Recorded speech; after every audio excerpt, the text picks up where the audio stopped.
Hello दोस्तों, स्वागत है आप सभी का मेरे YouTube चैनल शुभम की पाठशाला में। दोस्तों, आज के इस वीडियो में हम गुप्ता एंड गुप्ता बुक के सॉल्यूशंस को देखेंगे।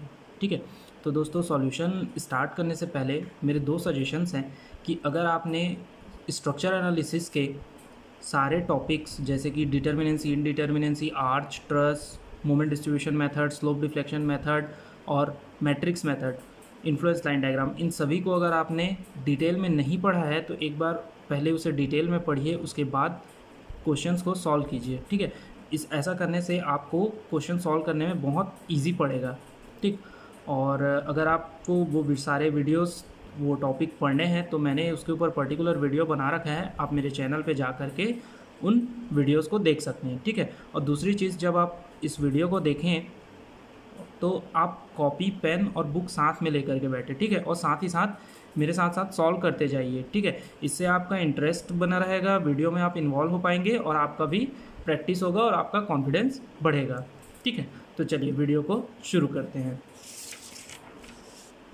तो दोस्तों, आज के इस वीडियो में हम क्वेश्चन नंबर 1 से लेकर के क्वेश्चन नंबर 12 तक का क्वेश्चन देखेंगे। ठीक है, तो दोस्तों ये जो क्वेश्चन है स्टार्टिंग के, वो कम्प्लीटली बेस्ड है डिटर्मिनेंसी। ठीक है, डिटर्मिनेंसी इनडिटर्मिनेंसी पे, स्टैटिक डिटर्मिनेंसी और काइनेमेटिक इनडिटर्मिनेंसी पे। ठीक है, तो थोड़ा सा देख लेते हैं क्वेश्चन शुरू करने से पहले।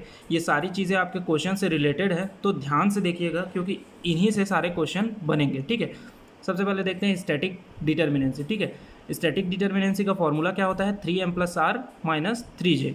ठीक है, तो दोस्तों देखिए, यहाँ पर m के साथ 3 मल्टीप्लाई है। ठीक है, वो 3 मल्टीप्लाई क्यों है? क्योंकि जब मान लीजिए कोई स्ट्रक्चर है, उसे जब हम बीच से कट करते हैं, ठीक है, तो यहाँ पर एक एक्सियल फोर्स लगेगा, एक शियर फोर्स लगेगा और एक मोमेंट लगता है। ठीक है, तो 3 फोर्सेस उस मेंबर पे एक्ट करते हैं। ठीक है, इंटरनली एक्ट करते हैं। ठीक है, तो इसलिए मेंबर के साथ 3 मल्टीप्लाई होता है और यहाँ जॉइंट के साथ 3 मल्टीप्लाई है। वो क्यों होता है? क्योंकि आपको पता होना चाहिए कि प्लेन स्ट्रक्चर जो होता है या 2D स्ट्रक्चर जो होता है, उसके हर एक जॉइंट पे 3 इक्विलिब्रियम इक्वेशन काम करते हैं। ठीक है, इसलिए जॉइंट के साथ 3 मल्टीप्लाई है। ये जो चीज़ मैंने आपको बताई, ये ध्यान रखिएगा क्योंकि इससे भी एक क्वेश्चन बनेगा। ठीक है, मेंबर्स के साथ क्यों किए मल्टीप्लाई? क्योंकि इंटरनल फोर्स एक्ट करते हैं उसमें, एक एक्सियल, एक शियर, एक मोमेंट। ठीक है, और हर एक जॉइंट पे, प्लेन स्ट्रक्चर 2D स्ट्रक्चर के हर एक जॉइंट पे 3 इक्विलिब्रियम इक्वेशन एक्ट करते हैं। ठीक है, तो इस तरीके से ये हमारे हुआ फॉर्मूला का डिस्क्रिप्शन। अब देखिए, दो तरीके के स्ट्रक्चर होते हैं। एक होता है प्लेन स्ट्रक्चर जिसको हम लोग 2D स्ट्रक्चर बोलते हैं, और एक होता है स्पेस स्ट्रक्चर जिसे हम 3D स्ट्रक्चर बोलते हैं। ठीक है, प्लेन स्ट्रक्चर के बारे में देखते हैं। 2D स्ट्रक्चर, 2D से आप समझते हैं 2 डायमेंशन। ठीक है, एक्स और वाई डायमेंशन। या तो 2D स्ट्रक्चर जो होता है हमारा, उसमें नंबर ऑफ इक्विलिब्रियम इक्वेशन कितने होते हैं? 3। ठीक है, कैसे? आप एक समेशन ऑफ एफ एक्स निकाल सकते हैं, सारे फोर्स एक्स डायरेक्शन में निकाल सकते हैं, सारे force y direction is equal to 0 करके आप सारे फोर्स निकाल सकते हैं वाई डायरेक्शन में, और आप मोमेंट ले सकते हैं एक्स वाई डायरेक्शन के अबाउट। ठीक है, अब अगर बात करें स्पेस ट्रस या 3D स्ट्रक्चर की, ठीक है, तो उसमें क्या होता है? 3 डायरेक्शन होंगे।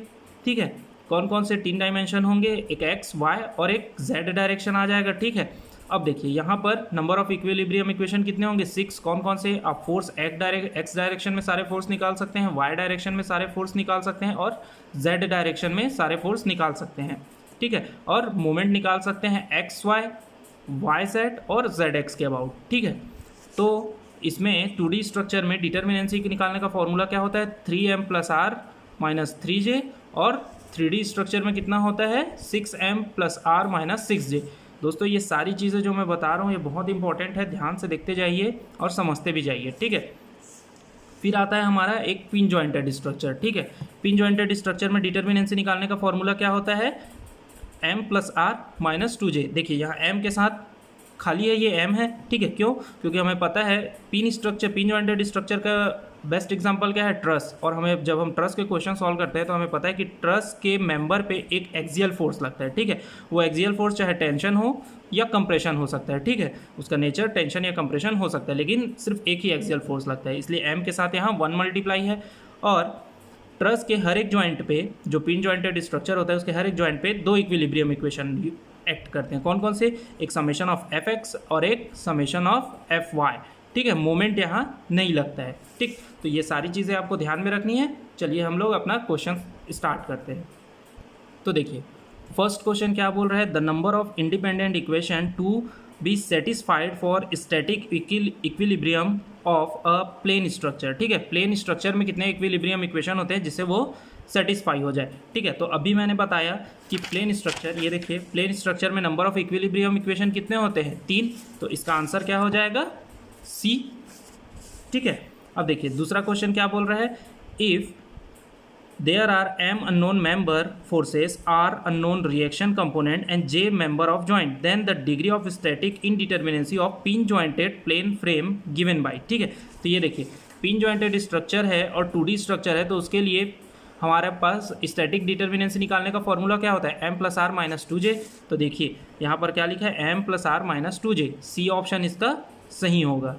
ठीक है, अगला क्वेश्चन हमको क्या बोल रहा है, number of unknown internal forces in each member of rigid jointed plane frame. ठीक है, अभी मैंने जब वीडियो स्टार्ट किया तभी मैंने समझाया था कि मेंबर के साथ 3 क्यों मल्टीप्लाई होता है, क्योंकि इसमें 3 इंटरनल फोर्सेस एक्ट करते हैं। जब आप इसको कट करोगे तो इसमें 3 इंटरनल फोर्सेस एक्ट करते हैं, कौन कौन से, एक एक्सियल, एक शियर, एक मोमेंट। ठीक है, तो इसका आंसर क्या हो जाएगा, इसमें पूछ रहा है कि एक प्लेन फ्रेम है रिजिड जॉइंटेड, उसमें इंटरनल फोर्सेस कितने होंगे हर एक मेंबर पे, तो कितने आएगा इसका आंसर, 3। तो इसका आंसर भी हो जाएगा सी।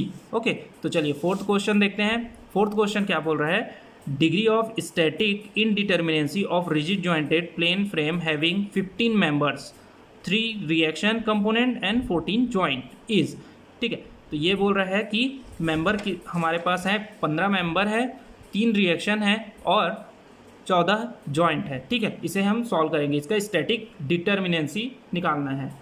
तो देखिए फोर्थ क्वेश्चन में बोल रहा है कि स्टैटिक डिटर्मिनेंसी निकालता है। स्टैटिक डिटर्मिनेंसी का फॉर्मूला क्या होता है, 3m plus r minus 3j। ठीक है, तो हमारे पास m कितना है यहाँ पर 15। ठीक है, r कितना है 3, ये देखिए r 3 दिया हुआ है और j कितना दिया हुआ है 14। तो रख देते हैं 3 into 15 plus r minus 3 into j है 14। ठीक है, तो ये आ जाएगा 45 प्लस 3 माइनस 42, तो यहाँ आ जाएगा 48 माइनस 42, तो आंसर आ जाएगा हमारा 6। तो इसका आंसर क्या हो जाएगा, 4 का आंसर भी हमारा हो जाएगा 6। ओके, नेक्स्ट क्वेश्चन क्या बोल रहा है कि degree of kinematic indeterminacy of pin jointed frame given by. तो यहाँ 2 ऑप्शन है, 2 ऑप्शन, ये अगला 2 ऑप्शन ये है। ठीक है, तो 4 ऑप्शन कौन कौन से दिए हमें, बोल रहा है 2j minus r, j minus 2r, 3j minus r और 2j प्लस आर। तो देखिए मैंने बताया था आपको कि काइनेमेटिक इनडिटर्मिनेंसी के बारे में देख लेते हैं क्या होता है काइनेमेटिक इनडिटर्मिनेंसी। अगर आप पिन जॉइंटेड फ्रेम के लिए काइनेमेटिक इनडिटर्मिनेंसी निकालते हैं तो ये देखिए काइनेमेटिक इनडिटर्मिनेंसी को हम लोग डीके से हम लोग डिनोट करते हैं। ठीक है, और ये होगा हमारा रिजिड स्ट्रक्चर के लिए होता है 3j माइनस आर, और ये होता है रिजिड स्ट्रक्चर के लिए रिजिड स्ट्रक्चर। ठीक है, और 2j माइनस आर होता है हमारा पिन जॉइंटेड स्ट्रक्चर के लिए। ठीक है, पिन जॉइंटेड स्ट्रक्चर। ठीक, और अगर आपको क्वेश्चन में दिया हो कि एक्सियल डिफॉर्मेशन इज नेग्लेक्टेड, ठीक है, बोल दिया जाए कि एक्सियल डिफॉर्मेशन इज नेग्लेक्टेड, तो डीके कितना हो जाएगा हमारा रिजिड स्ट्रक्चर के लिए 3j minus r minus m, m यहाँ होगा मेंबर। ठीक है, ये हो गया रिजिड स्ट्रक्चर के लिए, और पिन जॉइंटेड स्ट्रक्चर के लिए कितना हो जाएगा 2j minus r minus M. ठीक है, ये हो जाएगा पिन जॉइंटेड स्ट्रक्चर के लिए। तो देखिए काइनेमेटिक इनडिटर्मिनेंसी पूछ रहा है हम लोगों से, और यहाँ ऑप्शन में दिया हुआ है 2j minus r, j minus 2r और 3j माइनस आर और 2j minus 2j plus are. तो इसका ऑप्शन हमारा आंसर क्या हो जाएगा 2j माइनस आर। ठीक है, हम लोगों को पता है, ये देखिए पिन जॉइंटेड स्ट्रक्चर के लिए 2j माइनस आर होता है। ठीक है, नेक्स्ट क्वेश्चन देखते हैं। नेक्स्ट क्वेश्चन क्या बोल रहा है हमारा 6 नंबर का क्वेश्चन है, independent displacement components at each joint of rigid jointed plane frame are.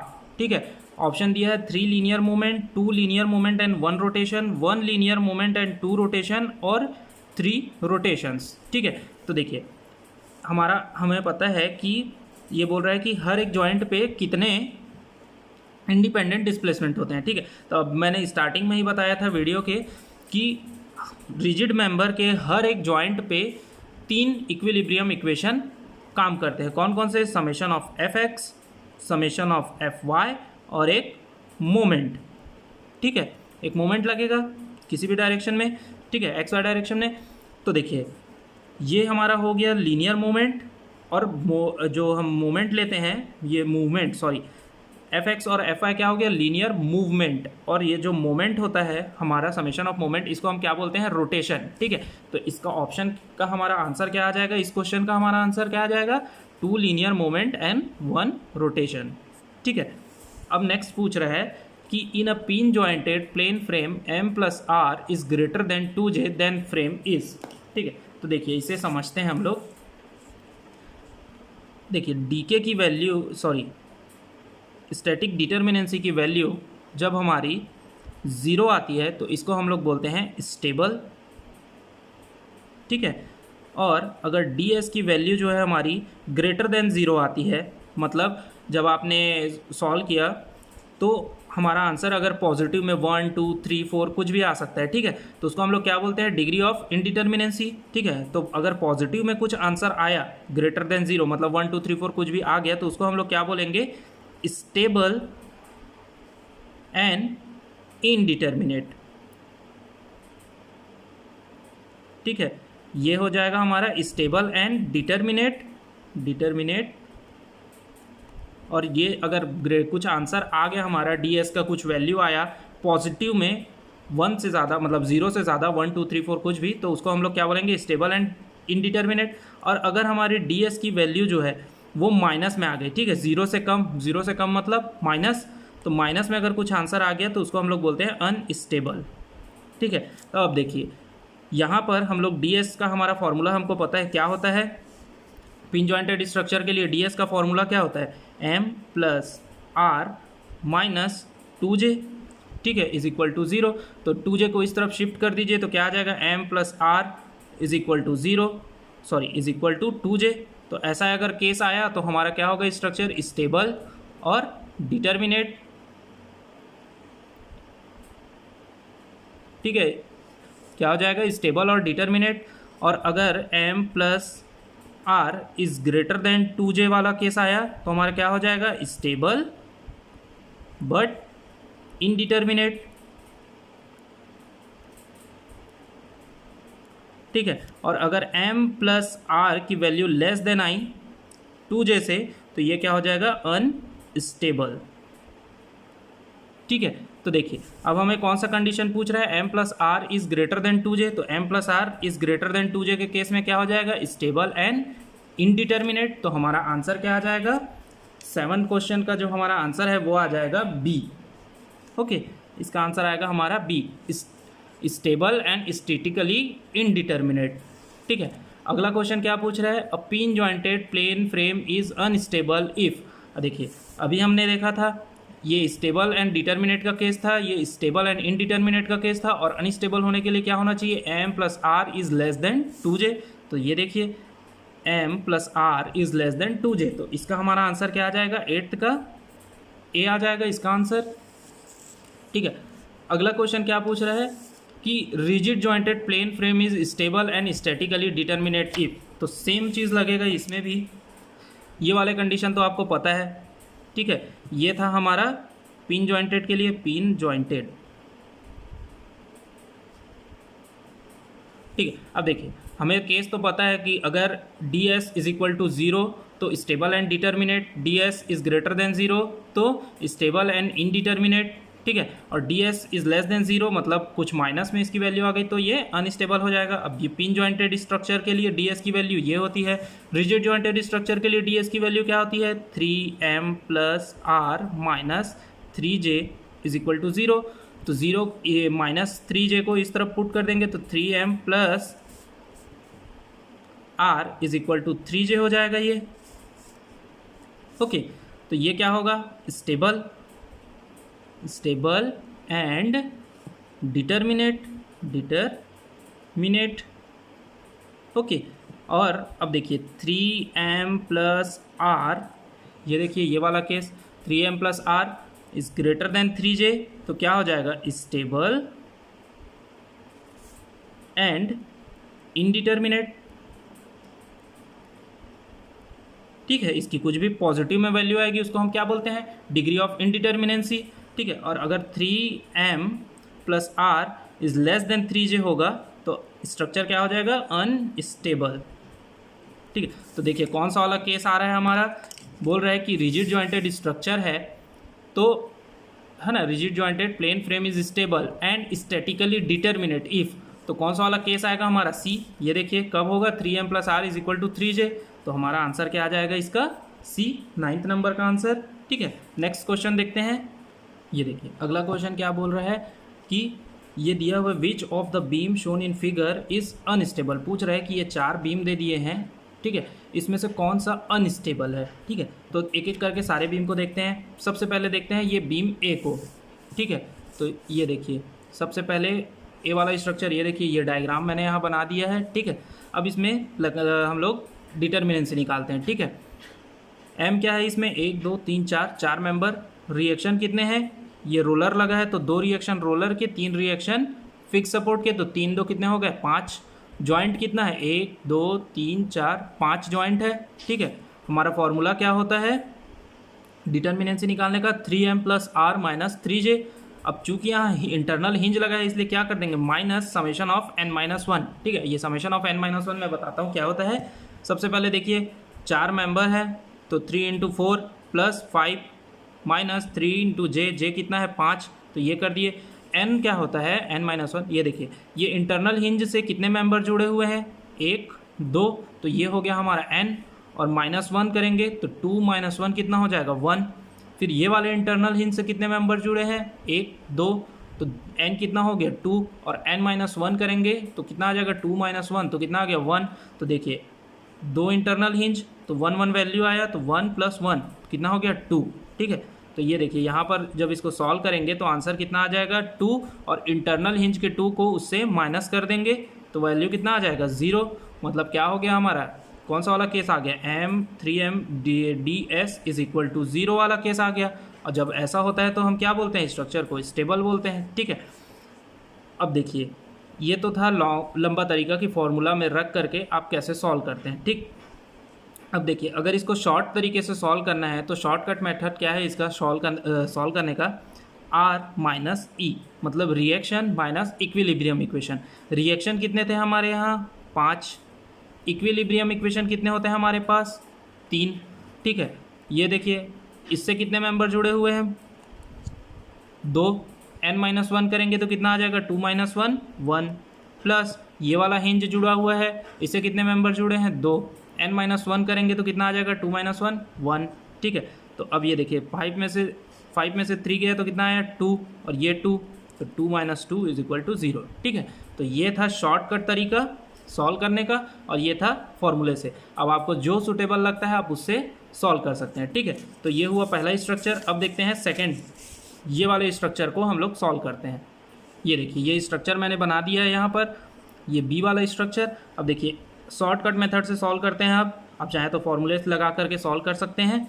ये देखिए आर कितना है इसमें 3 3 एंड 1 कितना हो गया 7, ई कितना है इसमें 3, तो 7 माइनस 3 गया तो कितना आया 4, तो इसकी वैल्यू कितनी आ गई, डी एस की वैल्यू कितनी है, D S is greater than 0। ठीक है, मतलब स्टेबल है और इनडिटर्मिनेट है। ठीक है, थर्ड स्ट्रक्चर क्या दिया है हम लोगों का, ये वाला स्ट्रक्चर 3 ये दिया है, कुछ इस तरीके से स्ट्रक्चर दिया हुआ है। ठीक है, करते हैं r minus e minus summation of n minus 1। ठीक है, आर कितना है 6, तो कर दिए 6। इक्विलिब्रियम इक्वेशन कितने हैं हमारे पास 3, और ये देखिए ये n माइनस 1 करेंगे, मतलब कि n का मतलब क्या होता है, इस हिंज से कितने मेंबर जुड़े हैं 2, है ना, तो n माइनस 1 2 माइनस 1 1, फिर इसमें से सेम 1 आ जाएगा। ओके, तो कितना आ गया इसमें 3 गया, तो 6 में से 3 गया 3, और ये माइनस 2, तो कि आंसर कितना आ गया 1। ठीक है। इसकी भी वैल्यू डी एस की कितनी आई, डी एस की वैल्यू है ग्रेटर देन 0, 1 आया, है ना। ग्रेटर देन 0, 0 से ज़्यादा वैल्यू है तो स्टेबल है और इनडिटर्मिनेट है। अब लास्ट ये दिया है हमारे पास, लास्ट फिगर हमारा है कुछ इस तरीके से, ठीक। ये देखिए ये रोलर लगा हुआ है और यहाँ एक और रोलर लगा हुआ है, ठीक है। आर माइनस ई करते हैं, r minus e, okay. R minus e की रिएक्शन कितना है 3, और ये रोलर में एक एक रिएक्शन, तो कितने हो गए रिएक्शन 6 माइनस 3 माइनस ये कितना हिंज गया है, हिंज से कितने मेंबर है 2, तो n माइनस 1 करेंगे, 2 माइनस 1 तो 1, 6 में से 3 गया तो आया 3 माइनस 1, तो कितना आ गया आंसर हमारा 2। इसकी भी वैल्यू डी एस की कितनी आ गई, ग्रेटर देन 0। अब देखिए मैं फॉर्मूले से जब हम लोग सॉल्व कर रहे हैं तो सारा ही स्ट्रक्चर क्या आ रहा है, स्टेबल आ रहा है। ये देखिए ये वाले स्ट्रक्चर में 0 वैल्यू आया था, ये भी स्टेबल है, और बाकी ये सारे स्ट्रक्चर भी स्टेबल हैं, ठीक है। तो अगर आप इसको फॉर्मूले से अगर सॉल्व करने की कोशिश करेंगे तो सारे ही स्ट्रक्चर स्टेबल आएंगे, ठीक है। तो अब हम देखते हैं कि फिजिकली कौन सा स्ट्रक्चर अनस्टेबल है, ठीक। तो ये देखिए ये दोनों स्ट्रक्चर जो हैं बी और सी, ये तो अनस्टेबल हो नहीं सकते क्योंकि फिक्स सपोर्ट्स हैं, तो बोथ हैंड में फिक्स सपोर्ट लगा हुआ है तो दोनों तरफ से फिक्स्ड है। कोई स्ट्रक्चर अगर दोनों तरफ से फिक्स है तो अनस्टेबल होगा क्या, नहीं होगा, ठीक है। अब देखिए ए या बी, ए या डी में से कोई एक स्ट्रक्चर होगा जो अनस्टेबल होगा। तो देखिए यहाँ एक हिंज लगा है और इस तरफ इसके 2 सपोर्ट्स हैं, इस तरफ भी इसके 2 सपोर्ट्स हैं, एक फिक्स रोलर और यहाँ पर भी 2 सपोर्ट्स हैं, ठीक है। अब अगर बात करें इस ए वाले स्ट्रक्चर की, तो यहाँ पर क्या है 2 हिंज लगा है, एक तरफ रोलर है और एक तरफ ये इस तरीके का सपोर्ट है। तो ये रोलर के कारण ये जो स्ट्रक्चर है ये कहीं ना कहीं बाकी सारे स्ट्रक्चर से वीक है, ठीक है। तो इसमें अनस्टेबल कौन सा हो सकता है, ए, ठीक है। तो यही एक रीज़न है जिसके कारण ये अनस्टेबल हो सकता है, ठीक है। बाकी आप फॉर्मूले से अगर सॉल्व करेंगे तो सारे ही स्ट्रक्चर आपके स्टेबल आएंगे, ठीक। तो ये जो क्वेश्चन है ये थोड़ा डाउटफुल है, बट अगर आप फॉर्मूले से सॉल्व करेंगे तो कोई भी स्ट्रक्चर अनस्टेबल नहीं आएगा। बट अगर आप फिजिकली देखें तो स्ट्रक्चर ए है, ये इन बाकी सारे स्ट्रक्चर से कम स्टेबल है, तो इसे हम आंसर मान सकते हैं, ठीक है। आपके बुक में यही आंसर दिया हुआ है। बाकी अगर आपको इसका कोई एग्जैक्ट एक्यूरेट कोई आपको रीज़न मिलता है तो आप कमेंट सेक्शन में बताइए, मैं आपका नाम अगले वीडियो में ज़रूर मेंशन करूंगा, ठीक है। अब देखिए अगला हमारा क्वेश्चन क्या बोल रहा है, degree of kinematic indeterminacy of beam shown in figure. ये जो फिगर दिया हुआ है, ये बीम दिया हुआ है, इसकी काइनेमेटिक इनडिटर्मिनेंसी बताने बोल रहे हैं, ठीक है। तो हमें पता है काइनेमेटिक इनडिटर्मिनेंसी हम कैसे निकाल सकते हैं। तो देखिए काइनेमेटिक इनडिटर्मिनेंसी का फॉर्मूला क्या होता है हमारा, ये हमारा 11th नंबर का क्वेश्चन है।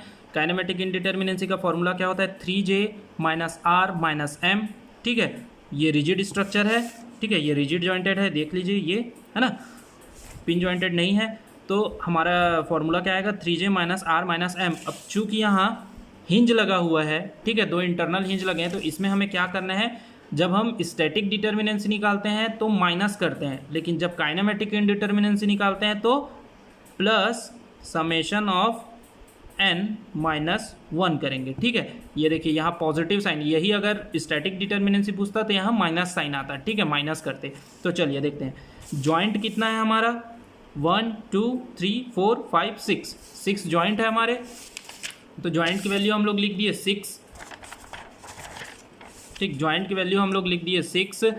रिएक्शन कितने हैं, रोलर 3 लगे हुए हैं तो 3 रिएक्शन, और यहाँ लास्ट में हिंज लगा है तो 3 और 2 5 हो गए, 5 रिएक्शन हो गया। जॉइंट कितने, ठीक है, मेंबर कितने हैं, 1 2 3 4 5 मेंबर हो गए इसके, ठीक है। तो फॉर्मूले में पुट कर देते हैं ये वाले। अब देखिए यहाँ 2 हिंज लगा है, ये इस वाले हिंज से 2 मेंबर जा रहे हैं, ठीक है। तो n क्या हो गया 2, और n माइनस 1 करेंगे, 2 माइनस 1 तो वैल्यू कितना आ जाएगा 1, ठीक है। सेम चीज़ इस वाले हिंज के लिए करेंगे, ठीक है। तो जब इसको सॉल्व करेंगे तो कितना आ जाएगा, 3 × 6 माइनस 5 तो जब सॉल्व करेंगे इस वाले हिस्से को तो आएगा 8, और ये इंटरनल हिंज के कारण वैल्यू आएगी 2, तो इसका आंसर कितना आ जाएगा 10, ठीक। तो इसका आंसर हमारा कौन सा सही हो जाएगा, डी ऑप्शन, ठीक है। अब हमारा 12th नंबर का क्वेश्चन क्या बोल रहा है, ठीक, 12th नंबर के क्वेश्चन में बोल रहा है कि एक रिजिड जॉइंटेड फ्रेम है इस तरीके का, ये स्टेबल है स्टेबल और स्टैटिकली डिटर्मिनेट है, stable and statically indeterminate by 1 degree है, कि stable and statically indeterminate by 2 degree है। ठीक है, तो देखते हैं क्या आता है हमारा आंसर। ये देखिए यहाँ हिंज लगा हुआ है, अब हम शॉर्ट मेथड से सॉल्व करते हैं इसको। यहाँ हिंज लगा हुआ है, यहाँ रोलर लगा हुआ है, तो यहाँ 2 और यहाँ 3, रिएक्शन कितने आ गए, R माइनस E करना है, रिएक्शन कितना आ गया हमारा 3। इक्विलिब्रियम इक्वेशन कितने होते हैं 2D स्ट्रक्चर के लिए 3, तो आंसर कितना आ गया 0। और जब ds की वैल्यू 0 आ जाए तो हमें पता है क्या होता है, स्टेबल एंड डिटर्मिनेट। ठीक है, एक बार मैं फॉर्मूले से भी आपको सॉल्व करके दिखा देता हूँ, 3m plus R minus 3j से। ठीक है, मेंबर कितने हैं इसमें 2, तो 3 इंटू 2, रिएक्शन कितने हैं 3 माइनस 3 इंटू जॉइंट कितने हैं 1 2 3 जॉइंट है। ठीक है, 3 इंटू 2 आ गया 6 प्लस 3 माइनस 9, तो 6 प्लस 3 कितना हो गया 9 माइनस 9। तो आप चाहे शॉर्ट मेथड से सॉल्व करें या फिर फॉर्मूले सॉल्व करें, आपका में दोनों में आपका आंसर सेम आएगा। अब ds आ गया हमारा 0, तो ये हो गया स्टेबल एंड डिटर्मिनेट, तो हमारा ऑप्शन क्या आ जाएगा 12th नंबर का B। ठीक है, तो इस तरीके से हम लोगों ने आज के इस वीडियो में 12 क्वेश्चन देखे हैं, गुप्ता एंड गुप्ता के बुक के 12 क्वेश्चन हम लोगों ने सॉल्व किए हैं। ठीक है, आप लोग हर दिन जितना मैं वीडियो में क्वेश्चन कराते जा रहा हूँ, आप लोग हर दिन उस क्वेश्चन को प्रैक्टिस कीजिए। ठीक है, एक साथ जब आप इस सारे क्वेश्चन को सॉल्व करने की कोशिश करेंगे तो आपको बहुत बड़ा लगेगा। ठीक है, सारा पूरा सब्जेक्ट, बहुत बार ये ऐसा होता है कि लोग पढ़ना तो स्टार्ट करते हैं पर पूरा सब्जेक्ट ख़त्म नहीं कर पाते, लेकिन अगर आप थोड़ा थोड़ा करके, जितने क्वेश्चन मैं हर एक दिन वीडियो में बता रहा हूँ उतने क्वेश्चन को आप अगर हर दिन सॉल्व करते जाएंगे तो आपको पता भी नहीं चलेगा और आपका पूरा जो सब्जेक्ट है स्ट्रक्चर का, वो सारे क्वेश्चन आपके ख़त्म हो जाएंगे। ठीक है, और इस तरीके से आप गुप्ता एंड गुप्ता के सारे क्वेश्चन सॉल्व कर पाएंगे। ओके, तो ये था एग्जाम्पल, हमारा जो जितना क्वेश्चन था उसका मैंने सॉल्यूशन बताया है। मिलते हैं अगले वीडियो में आगे के क्वेश्चंस के साथ। ठीक है, वीडियो पसंद आए तो वीडियो को लाइक कीजिए, शेयर कीजिए, सब्सक्राइब कीजिए। अगर आपको सॉल्यूशन में कहीं पर भी डाउट हो तो आप मेरे टेलीग्राम चैनल को ज्वाइन कर सकते हैं, वहाँ आ करके आप कोई भी डाउट, कोई भी डिस्कशन वहाँ कर सकते हैं सब्जेक्ट से रिलेटेड। ठीक है, या फिर आप कमेंट सेक्शन में भी पूछ सकते हैं, और मैं हर दिन ऐसे ही वीडियो लाता रहूँगा। सारे ये पूरा जो स्ट्रक्चर को जो सब्जेक्ट है, ये पूरा स्ट्रक्चर का सब्जेक्ट मैं कवर करूँगा। तो अगर आप लोगों ने अगर आपको वीडियो पसंद आए और अगर आपने चैनल को सब्सक्राइब नहीं किया है तो अभी सब्सक्राइब कर ले। ठीक है, और वीडियो को लाइक ज़रूर कीजिएगा, क्योंकि आपके लाइक से मुझे मोटिवेशन मिलता है कि मैंने कितना अच्छा काम किया है। ठीक है, और अगर कोई सजेशन हो तो आप कमेंट सेक्शन में बता सकते हैं। मिलते हैं अगले वीडियो में, तब तक क्वेश्चन को प्रैक्टिस कीजिए, कोई डाउट हो तो पूछिए। धन्यवाद।